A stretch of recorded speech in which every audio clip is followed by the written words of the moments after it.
ناهية سليمان، مكتب المرأة في مسدة.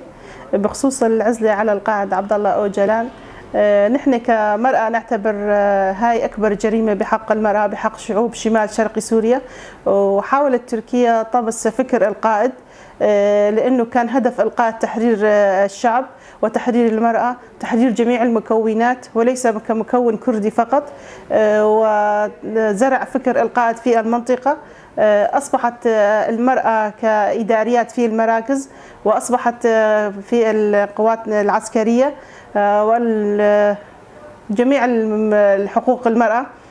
هدف الدولة التركية طمس وفكر القائد عبد الله أوجلان وضرب مشروع الإدارة الذاتية وتوقيف هذا الفكر.